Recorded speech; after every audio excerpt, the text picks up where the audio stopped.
Oh, hey there. Welcome to another edition of What Barrie's Talking About from Barrie 360. I'm Dan Blakely. On this week's program, distracted driving is on the rise. And not just calling and texting, many people not afraid to admit they're doing things like watching TV, grooming, and typing in a destination when they should be keeping an eye on the road. Bif Naked, remember her? Skateboarding theater student turned punk rocker who's celebrating the 25th anniversary of her top-selling album, I Bificus. She stopped down to chat with us ahead of a concert tonight in Barrie, and a dating app that finds your perfect match based on your musical tastes. But first, here's something to die for. Not literally, but some of Barrie's most prominent citizens will soon be playing dead, placed in a casket and eulogized by their peers to raise money for Talk is Free Theater. Artistic director Arkady Spivak calls them funerals. He stopped by to chat with Barrie 360's Will Conkin about how this In Lieu of Flowers campaign works and who's going to be laid to rest. So tell me about these theatrical funerals and the In Lieu of Flowers campaign. Just kind of break it down for me and the listeners. Absolutely, and what possessed us to do this in the first place and in the last place. You know, we are a non-for-profit charitable organization like most arts organizations and service agencies and various other groups, health-related. And we were trying to come up with, given the times that we're living through right now, where we're coming back to life, quote unquote, and how difficult it is to be able to persuade. Because, you know, arts have always been at the bottom of all the non-for-profits because they're vital, but not as vital as an ambulance and not as vital as health and et cetera, et cetera. They are important. So we're trying to come up with a new and interesting way of, if it raises $2, that will certainly be talk of town. And then it has to connect to who we are as an organization, which is our voice, which is all about irreverence, all about lack of pretentiousness. It's all about real, true, deep, important, crazy. Comedically speaking, this fundraiser is really what people would expect from us, even though they expect unexpected, you know? But then they go, oh, yes, that's a TIFT project. They would immediately do.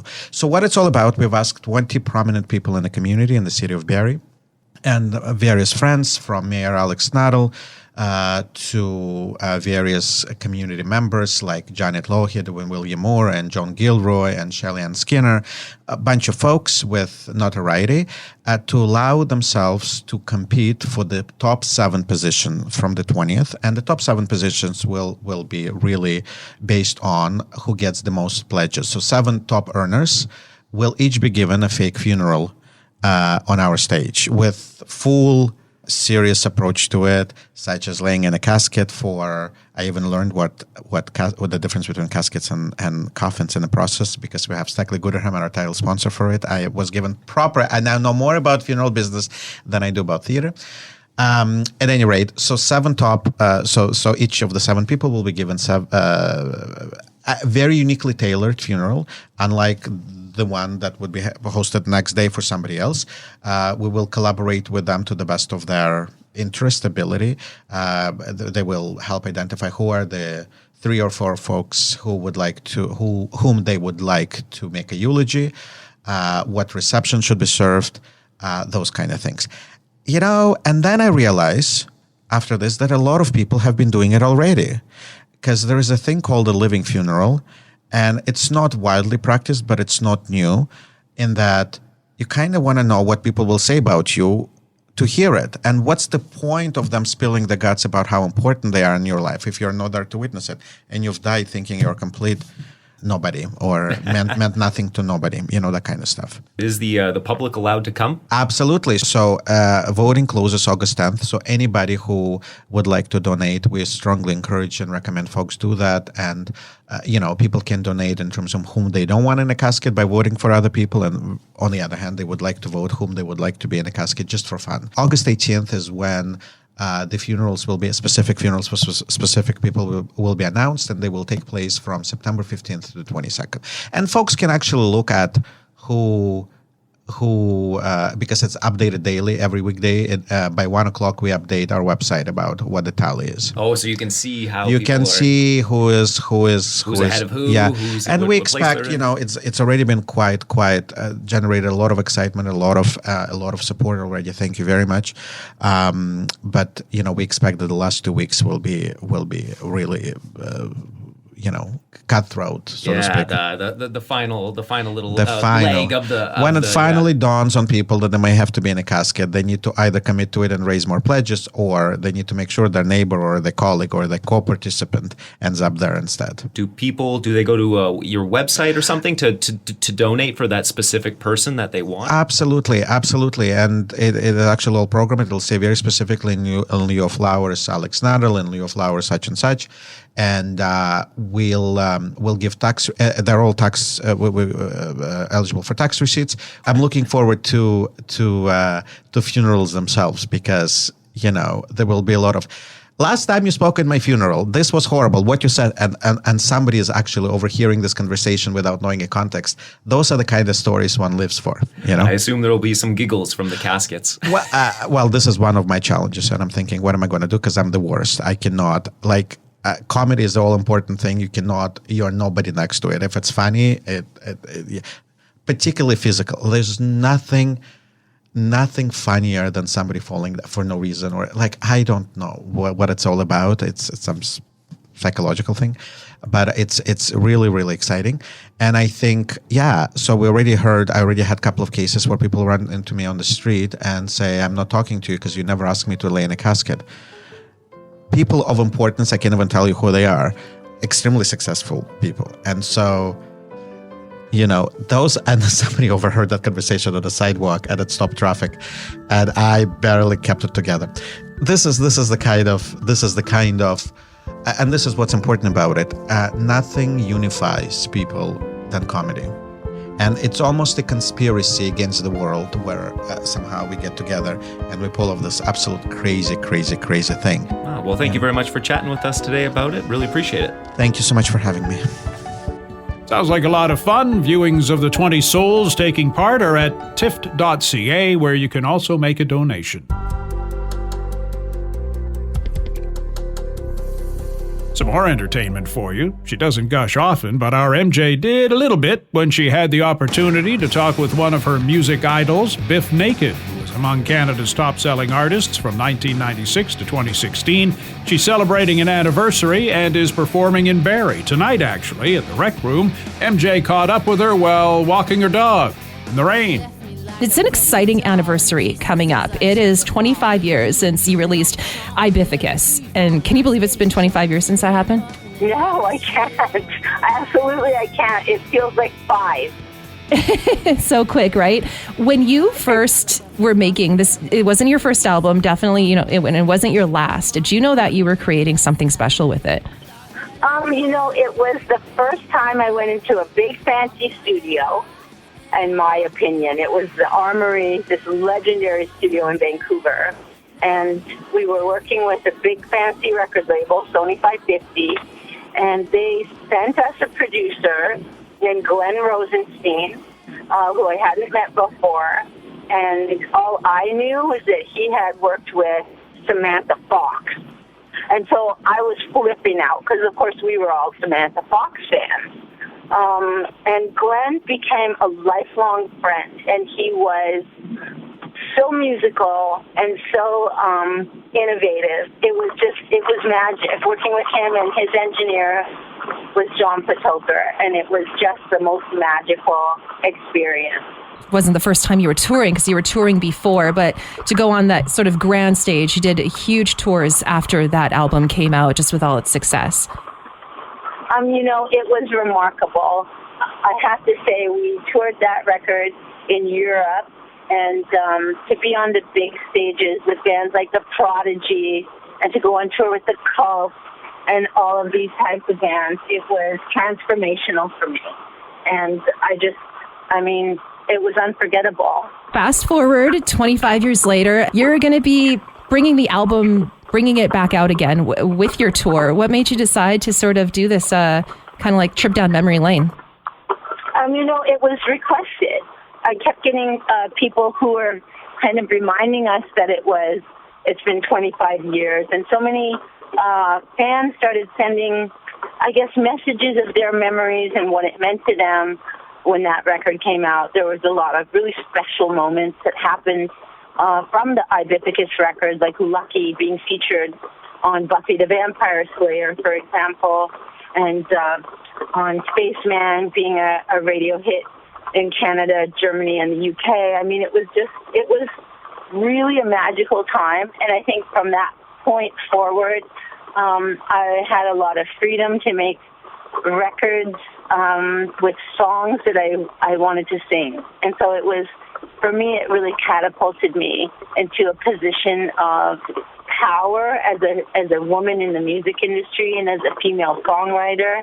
And of course, Lilith Bear was around the same time. So it was just really, it was powerful. And on a personal note, I can't hear Lucky without thinking of this one couple that I once knew. I wasn't at their wedding, but I was working at a store and we had your song on. It was on like our regular playlist, and I would just like start singing along to it. And my coworker was like, "Oh, Sean and Suzanne had this at their wedding. It was what they danced to for their first song." I'm like, "Are you serious?" So I literally can't hear that song without thinking of them. Oh, that's so nice. Yeah, stuff like that makes me so happy. I had written that song a few years earlier with a boyfriend, and it was a really romantic time in my life, and I submitted that song for my first album, and it got denied. Oh. And so there was something to me that was very special about the song, and so I resubmitted it for my second album, of course, which was Ibifficus, and it got accepted. This is really exciting too. There is a documentary being made right now. It's currently in the works. It's going to cover so much of everything you've been through. Of course, like your time in the music industry is documented, but you've been through a lot. And I remember back when you announced that you were diagnosed with breast cancer, but you've had a lot of things happen to you since then. I think we all have. And I always maintain that everybody has a story, and the older we get, the more we all go through, whether it is the loss of our parents, whether it is, health crises, whether it is divorce. It's so much to live a life. And I always say, look what happens to a person.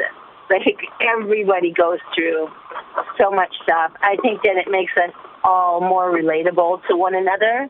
And I don't think my story is particularly special or remarkable. When I was diagnosed with breast cancer, I was very grateful because I thought, well, statistically, if it's 1 in 8 women, that means it's my turn. And 8 people that I know hopefully won't get it, and I'll take one for the team. With this documentary, when can we expect it out? I'm hoping that they will want to release it next fall. Because I'm Canadian and I'm such a proud little Canadian, I would like the Toronto International Film Festival to be the premiere. So that's what we're shooting for. Wow. Are people going to find out anything that might be surprising in this documentary that we may not have known, even the most hardcore fans? It's possible. I've always been kind of a blabbermouth and a bit of an open book, so I think everybody kind of knows all of the deep stuff. But there's a lot of dogs in this movie. There's so many dogs. There's a lot of rescue dogs, and of course in my family, there's 5 dogs. In my peripheral family, there's probably another 10 dogs, and they're all in the movie. Is there any other activities that are keeping you busy? Not that you need more, but... I'm going through a lot in my romantic life, which is, evolutionary, and I just keep rolling. Oh my gosh, I appreciate your time. Thank you so much. Oh, thank you, MJ. I hope you have a great week. Yes, you too. Thank you so much. Bye. Okay, bye. Bif Naked at the Rec Room in Barrie tonight, 7 o'clock. Tickets available at therecroom.com. What Barrie's Talking About is a weekly podcast featuring the best Barrie and Simcoe County have to offer and more. We've covered a lot of ground since we began last summer, learned if and when you should be getting another booster shot against COVID, found out why the Barrie Farmers Market is not that excited about a move to the downtown bus terminal, and talked with one of the 2 young men who risked their lives to save 2 others from a house fire in Alliston. You can get caught up and make it easy to keep up in the future by subscribing to What Barrie's Talking About through any podcast distributor. Still to come on what Barrie's talking about, distracted driving. A CAA survey finds we're doing it a lot, and a dating app that finds your perfect match based on your taste in music. Now this. Our community rocks. It's a well-known fact blood transfusion saves lives. It's also a well-known fact that the world relies on voluntary unpaid donations to fill the need for blood. The need for blood never ends. Canadian Blood Services in Barrie is calling on you to help save a life. Please consider donating today. Appointments are mandatory and must be booked in advance. Book today at blood.ca through the Give Blood app or by calling 1-888-2-DONATE. Our community rocks on Barrie's Rock Station. Rock 95. This is what Barrie's talking about from Barrie 360. I'm Dan Blakely. Well, this isn't working out the way it was supposed to. Ontario's distracted driving law came into effect in 2016, but a CAA survey of its members has found a rising number admit they are using their smartphones and writing text messages while driving. In fact, they're engaging in other activities that might surprise you. We're joined by CAA community consultant Michael Stevens. Michael, you found that nearly half of Ontario drivers are behaving badly? Unfortunately, there has been an increase in the amount of Ontario drivers that admitted to driving distracted at one point. So it's up 4% from last year. So that's 44% of Ontario drivers admitted to driving distracted at one point in this survey. And is there an explanation for that happening? Can you equate that to way back when seatbelts became mandatory? So we're not too sure what the link is to the increase. There could be numerous factors that play into that. We live in a very connected world nowadays. We all, and myself included, we like to be connected, have that instant gratification and instant response back to messages. But while that's fine to do while you're at home or at work, behind the wheel, that is not the place for that. So making sure that if you do have your phone with you in your vehicle, making sure that it's either set to do not disturb or tucked away, just so you're following the rules of the road. Distracted driving while holding a handheld device is illegal in Ontario. You can be charged. You do face a fine of a minimum of $615, a 3-day license suspension, and 3 demerit points. So it's important to just keep that phone tucked away and focus on the road. I'm guessing a lot of people are maybe saying, oh, it'll be all right just this once, and then nothing happens, so it's okay another time and another time and another time.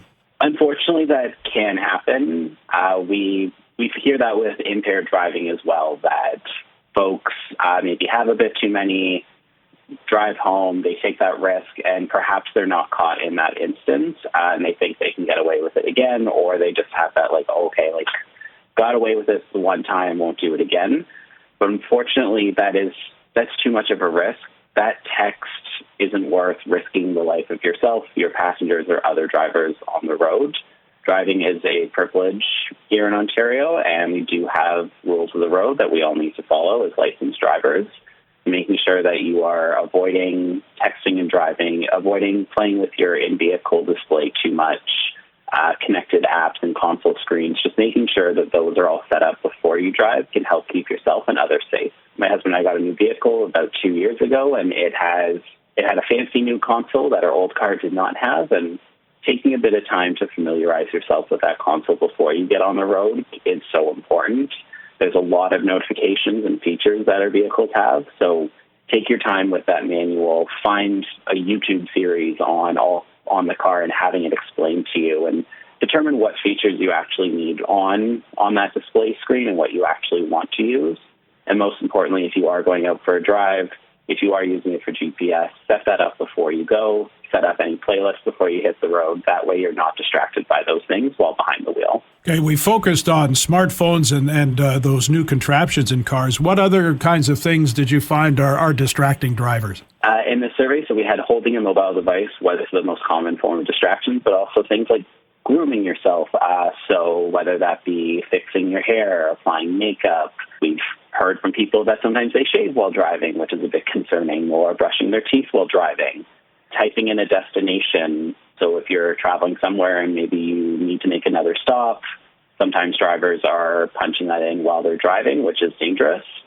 And then even watching TV. Unfortunately, we heard from some of our survey respondents that those were that was a form of distracted driving. So watching say it was a movie or a TV show on their phone, which of course you should not be doing, and it's illegal while behind the wheel. Driving does require our full focus, so anything that can take your focus away from driving is a form of distraction and is something that you should avoid so you're focused on the road. And of course, smartphones these days, getting back to those for a second, they have a function now where it'll send a message to whoever's trying to text you or contact you to say, you're in the middle of a drive, I'll get back to you. I did used to have that set up previously on my old phone. So whenever it would be set to do not disturb while driving, if someone texted me, they would get a text back from me right away just saying, hey, I'm driving, I will text you when I get to my destination. My new phone, I haven't set that up. I just do not disturb. People don't need to know. For me personally, I don't think they need to know that I'm driving. If I'm not responding back right away, you don't need to provide that explanation. The important thing is that you have set your phone to that feature, whether it's do not disturb on Apple, or I believe Android have it as something else. But it's having that feature so you're not getting any notifications while you're behind the wheel. And of course, if you don't like those features, the tested and true version is also just to either turn your phone off or put it on silent and tuck it away so you're not even thinking about it and not tempted to look at it. I've told members of my family that if they need to call and it's an emergency and I don't answer the phone right away because my phone is on all the time just by virtue of my work, but if they don't get an answer the first time and it is an emergency, call right back. I'll see that it's them because it'll pop up on my dashboard, and then I'll pull over and take the call. Yep, and that's certainly one method as well that you can use, having that relationship with your family and making sure that they're aware of that and can do that. And I think that's really important too, that pulling off the road, finding somewhere where you can park, so like a parking lot. Maybe don't pull over on the side of the 401 for a call like that, but Get off the highway or pull off to a side street and safely park your vehicle where you can and take that call. Again, as much as it might be an emergency, taking your attention away from the road or being distracted by that call while actively driving could lead to an even worse emergency for yourself. So it's important that you only take those calls when you're safely parked. Any other advice you have to offer on this to try and get people to stop doing this distracted driving thing? Just a reminder that whatever you need to do, so whether it's sending a text, inputting your destination, setting up a playlist, do it all before you drive. The risks of distracted driving simply aren't worth it. So whether that be injuries, fatalities, or a fine or demerit points, it's not worth sending that text or trying to type in that destination. So make sure that you get all your distractions out of your system before you get behind the wheel, and you can get to your destination safely. Do you have any notion as to the number of distracted driving charges police in Ontario have laid since the distracted driving charges came into play? In terms of total charges since distracted driving legislation came into play, I don't have those numbers. I do know that distracted driving is one of the leading charges that police officers lay in Ontario. So I can't give you an exact number. I do know it's one of the most common charges that they are laying right now. Thank you so much, Michael. Appreciate your time, and keep up the good work there. Thank you so much. All kinds of dating apps available to help you find a perfect match. Barrie 360's Will Conkin has found a new one called Vinally, which uses your musical preferences to find that special someone. He gets the pitch from Vinally creator Rachel Van Nortwick. How it works is you can either sync your Spotify listening history, or you can use our profile generator to create your profile. And then we just ask you a few questions about the role music plays in your lives, your preferences in terms of seriousness of relationships, sexual preferences, radius. And then we deliver matches to you, presented from sort of highest volume to lowest volume. And from there, you can push play, check out matches playlist, and then you can even search, suggest, and buy concert tickets in the chat as well. Oh, wow. Lots of different options within it. How did it come to be? Definitely with music, like you're saying, you can bond over it, over a shared interest. Mm-hmm. Yeah, how did it all come to be? Yeah, so, I'm a lifelong music fan. I started listening to my parents' records when I was 6 or 7, and have been to over 500 concerts, really just value the role of music in my life and generally, just sort of connecting people. So I started working on vinyl in 2016 after seeing my friends and family struggle on traditional dating apps, and those same people were huge music fans. So I created the app. It's nothing like it existed, and then launched on the iOS App Store in 2019. How does it all unfold within the app? So we try to do things a little bit differently than some of the traditional dating apps. So all of the activity, I guess you could say, in the app is music based. So we have push and play. You can fast forward, you can shuffle, things like that. But what's great about it is, we do have photos, so you can add up to 3 photos. But really, when someone wants to push play, they can actually, prior to, look at someone's entire playlist, play songs off the playlist, see all of that music data, and then once they push play, they can start a chat. Oh, okay, I see. And then is it only your Spotify playlist that's connected? Like, do you need Spotify, or could you have like Apple Music, or what other kind of like that? So we started out with Spotify. It's the largest streaming service used globally. However, we got feedback that not everybody uses Spotify, right? Or most people use actually multiple streaming services. So what we did is we actually built our own, sort of sign up flow outside of Spotify. So you can go through that route if you want to, and select artists that you're listening to. You can actually create and edit your own playlist. So there's multiple ways that you can sign up. Okay, and then how has the response been so far from the users? Oh, it's been really, really great. As I mentioned, we launched in October 2019, right before the pandemic, actually, and we were worried because we have, that concert feature in the chat, but actually, even though concerts went away, people were really drawn to the app because dating apps were sort of the only option to meet people at the time, and just music was something positive, I think, for people to connect over. So we've grown over 12,000%. I think it's much more than that to date. We've shared some stats about the last year on Vinyl on our socials, so you can check those out. But we've really sort of secured, the category of a music dating app for Vinyl. Where do you see this going? I love that question. I think really we, like most products, right, we want to be a household name. There are 1,600 dating apps, believe it or not, out there on the app stores. And so for us, we are an independent app, but we want to be someone that, basically the app that people think of, when they think I'm a music fan, I love music, I want to find someone, we want finally to be there. And then from there, we are going to expand to additional marketplaces, so outside of, the U.S. and Canada, and add additional features. So, the goal is just to keep doing this. I'm a huge music fan. I'm not going anywhere. So I just want to keep creating and make the experience better and better. Where can people find more info about the app and download it? You can go to vinylapp.com where you can learn more about the app, and then you can download from there, or otherwise you can go directly to the app stores to download as well. And that's our program for this week. Thanks to MJ and Will for their input, to Matt Ladder for his technical prowess, and to you for listening.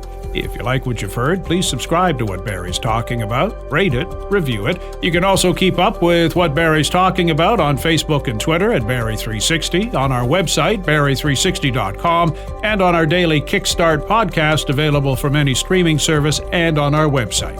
I'm Dan Blakely. Hope you'll join us again next week.